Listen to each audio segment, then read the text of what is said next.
नमस्कार, मैं हूं Saurabh Mishra. Only news 24x7 में आपका स्वागत है। अहमदाबाद में एक रहस्यमयी पंडाल की एक हकीकत आपको दिखाने जा रहे हैं, आपको सुनाने जा रहे हैं। आपसे अनुरोध है कि आप इसे अधिक से अधिक शेयर करें। जब अहमदाबाद के घीकांटा इलाके में गणेश युवा मित्र मंडल का पंडाल देखने के लिए भीड़ जमा होने लगी और अचानक से ये भीड़ जमा होने लगी, तो किसी को नहीं पता था कि यह एक ऐसी कहानी का हिस्सा है जो आज भी रहस्य में डूबी हुई है। यह केवल एक त्योहार की सजावट नहीं, यह केवल एक त्योहार की सजावट नहीं, यह एक ऐसी घटना का प्रतिबिंब था जिसने पूरे देश को हिला दिया था और जिसके कई सवाल आज भी अनुत्तरित हैं। अध्याय नंबर 1 शुरू होता है काला दिन। 12 जून 2025 दोपहर के तकरीबन 1:38 पर जब air India flight AI 171 Ahmedabad airport के लंदन से उड़ान भर रही थी, किसी को नहीं पता था कि महज 32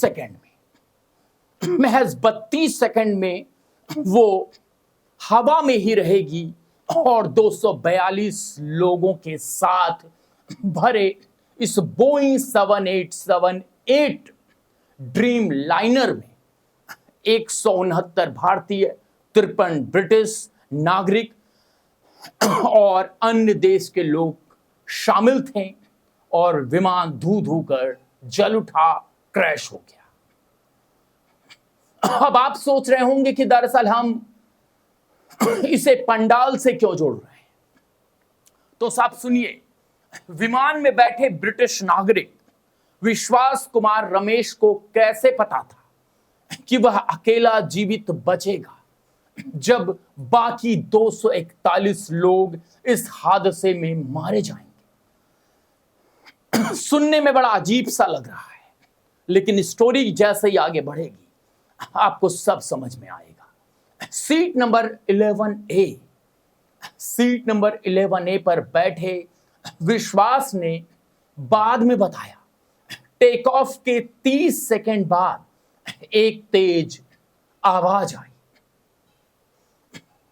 मुझे लगा कि मैं मर जाऊंगा, लेकिन जब आंखें खुली तो मैं जिंदा था।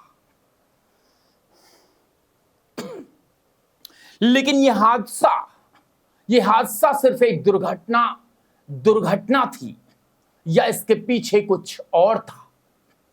जब विमान बीजे मेडिकल के छात्रावास में जाकर गिरा तो एक ऐसी आग लगी जिसका तापमान 1500 डिग्री सेल्सियस, जी हां, 1500 डिग्री सेल्सियस तक पहुंच गया, जहां हम 50 डिग्री सेल्सियस भी झेल नहीं पाते। इस भयानक गर्मी में कई सबूत जलकर राख हो गए। इसके बाद जांचें और भी जटिल हो गई। इसका अध्याय नंबर 2 है रहस्यमय ब्लैक बॉक्स और कुछ अनसुलझे सवाल। 13 जून को जब ब्लैक बॉक्स बरामद हुआ था तो जांचकर्ताओं को उम्मीद थी कि वे इस रहस्य को सुलझा सकेंगे, लेकिन उनको क्या पता था कि यह रहस्य एक ऐसे घटना में तब्दील होने वाला है जिसे आप और हम सुनकर दंग रह जाएंगे। लेकिन जब डेटा का विश्लेषण किया गया तो चौंकाने वाला तथ्य सामने आया, और वो तथ्य आप सबने देखा था कि दोनों इंजन के फ्यूल कंट्रोल, जी हां, वही बोइंग के इंजन, दोनों इंजन के फ्यूल कंट्रोल स्विच अचानक कट ऑफ पोजीशन में चले गए। कॉकपिट वॉइस रिकॉर्डर, यानी कि जो CVR होता है, उसमें दर्ज एक बातचीत आज भी रहस्य बनी हुई है। एक पायलट पूछते हैं, तुमने क्यों काटा? और दूसरे पायलट जवाब देते हैं मैंने नहीं किया। ये बातचीत सवाल खड़े करती थी। अगर किसी पायलट ने फ्यूल स्विच ऑफ नहीं किया, किसी पायलट ने इंजन बंद नहीं किया, स्विच को काटा नहीं, तो फिर ये अपने आप कैसे कट ऑफ हो गए? यह एक मैकेनिकल फेल्यूर था या कुछ और? जांच रिपोर्ट में यह भी पता चला कि 2018 में अमेरिका FAA, जी हां, अमेरिकी FAA ने इसी तरह के फ्यूल कंट्रोल स्विच की समस्या के बारे में चेतावनी दी थी, लेकिन एयर इंडिया ने इस पर कोई निरीक्षण नहीं करवाया था। एयर इंडिया की गलती है या फिर जो हम आगे बताने जा रहे हैं उसकी गलती है? एयर इंडिया का कहना है कि अनिवार्य नहीं था। क्या यह लापरवाही थी या इसके पीछे जो पूरा राज छिपा हुआ है वो राज कुछ और था? और उस जिंदगी का चमत्कार, विश्वास की कहानी आपने सुनी होगी, एक बार फिर सुन लीजिए, हमारे एंगल से सुन लीजिए। दोस्तों, सीट नंबर 11A पर बैठे 40 वर्षीय विश्वास कुमार रमेश का बचना आज भी रहस्य है। जब विमान का हिस्सा छात्रावास की पहली मंजिल यानी कि फर्स्ट फ्लोर से टकराया और जाकर गिरा तो इमरजेंसी एग्जिट का दरवाजा टूट गया और विश्वास वहां से निकल पाए। लेकिन यह कैसे संभव हुआ कि 242 इंक्लूडिंग 11 क्रू मेंबर, 242 लोग में से केवल एक व्यक्ति बचा? विश्वास के भाई अजय की जो है लाश जो है वो DNA टेस्ट में पहचानी गई। इसमें कहीं भी जो तार है वो विश्वास कुमार का नजर नहीं आता, क्योंकि उनका अपना भाई इस पूरे हादसे में मारा गया। विश्वास को अस्पताल से छुट्टी मिलने के कुछ घंटे के बाद ही उनके भाई का शव परिवार वालों को सौंप दिया गया। वह आज भी मानसिक आघात से उबरने की कोशिश कर रहे हैं और मनोचिकित्सक यानी साइकियाट्रिस्ट की मदद ले रहे हैं। लेकिन दोस्तों, एक सवाल आज भी अनुत्तरित है। क्यों केवल सीट नंबर 11A के आसपास का हिस्सा अलग होकर सुरक्षित जगह गिरा? क्या यह महज संयोग था या इसके पीछे कोई और कारण था? आप भी सोच रहे होंगे कि मैं बहुत स्लो बोल रहा हूं।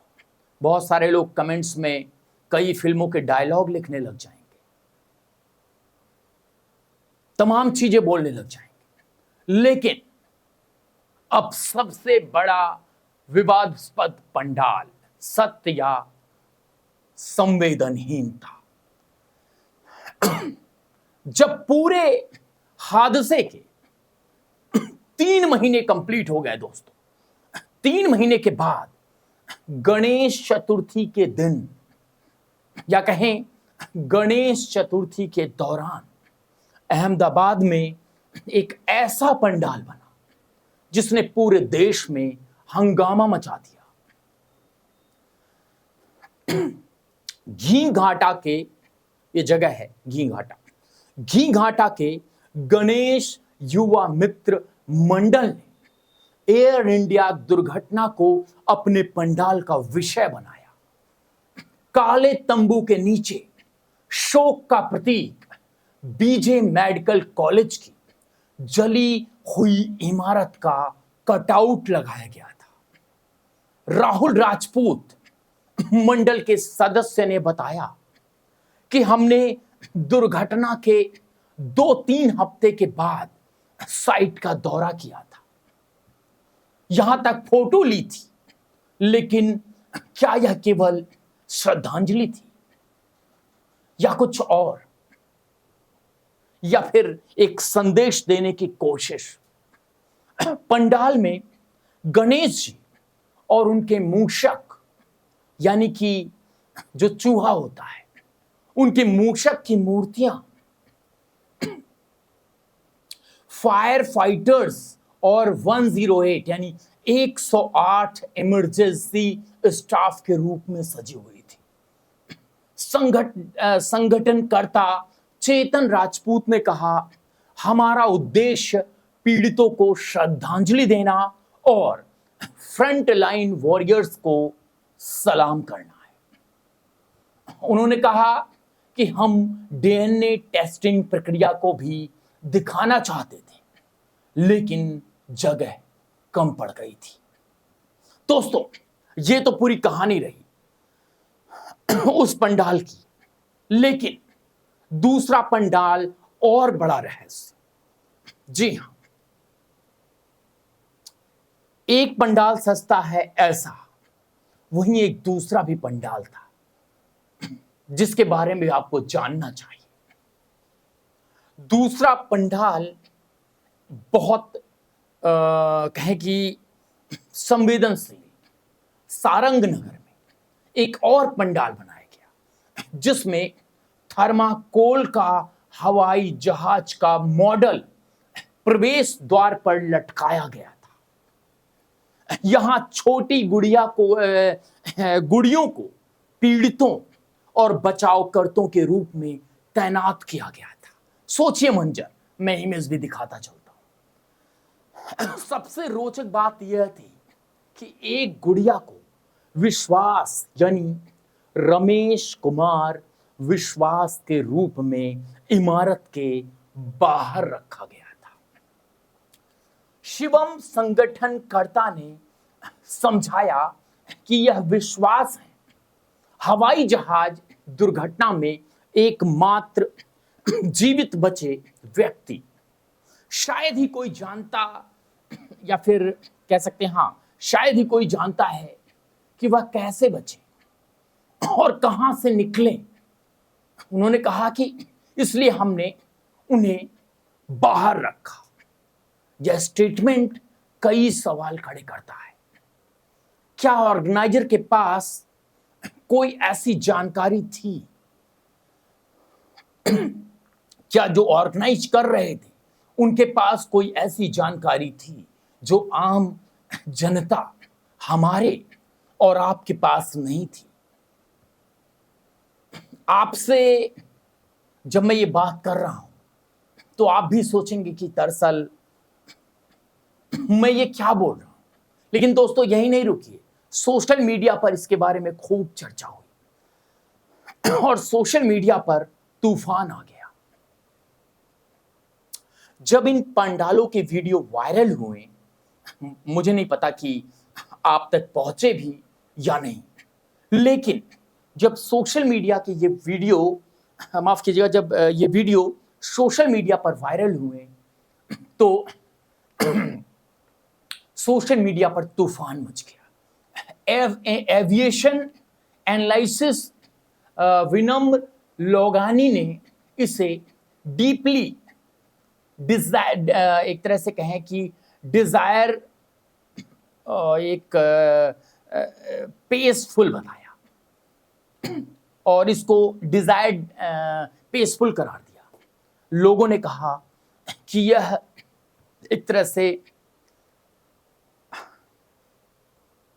बहुत ही भयानक शेमफुल है और पीड़ितों के परिवार के साथ असंवेदनशीलता है। लेकिन एक अजीब बात यह है कि इन पंडालों को देखने के लिए राजकोट, मुंबई, दमन और दीव से भी लोग आ रहे थे इस पूरे पंडाल को देखने के लिए। कुछ पीड़ितों के परिवारजन भी इस पंडाल को देखने आए। क्यों? क्या वे कोई आंसर ढूंढ रहे थे जो आधिकारिक जांच में नहीं मिले? दोस्तों, अध्याय में आगे बढ़ते हैं। छुपे हुए सत्य और अनसुलझी पहेलियां।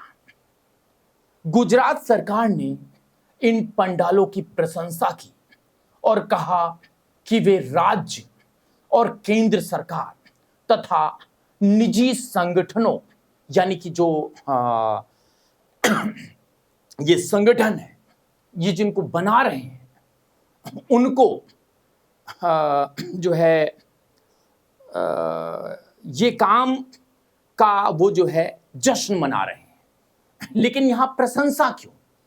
क्या सरकार इन पंडालों के थ्रू कोई मैसेज दे रही थी? ये कमेंट्स बॉक्स में आप बताइए। मेरा नजरिया और हो सकता है और आपका नजरिया और हो सकता है। 108 एम्बुलेंस जो होती है, उसके वॉल्सी ने मनोज क्या नाम है उनका, मनोज भावासर ने कहा, हमारी 6-7 सदस्यीय टीम इस पंडाल को देखने गई। यह हमारे लिए प्रेरणा होगी।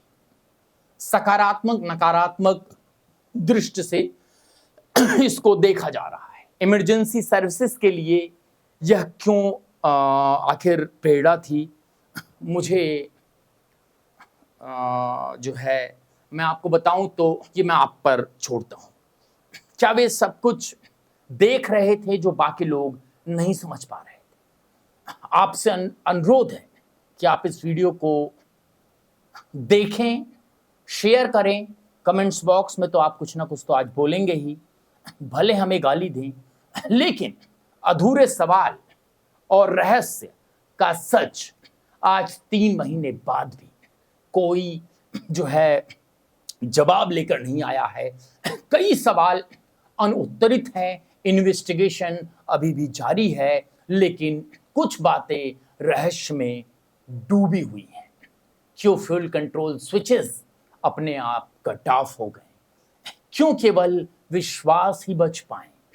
इन पंडालों के ऑर्गेनाइजर के जिन्होंने ये ऑर्गेनाइज किया, तो इन पंडालों के ऑर्गेनाइजर के पास कैसी जानकारी थी?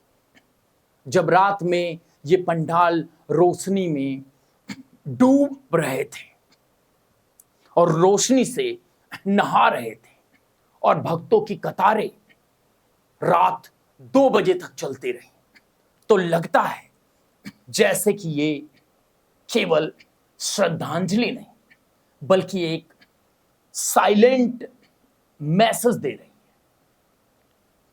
एक साइलेंट मैसेज दे रही हैं कि सच्चाई अभी भी बाहर आनी बाकी है। दोस्तों, आपसे फिर मिलेंगे। बहुत बहुत धन्यवाद।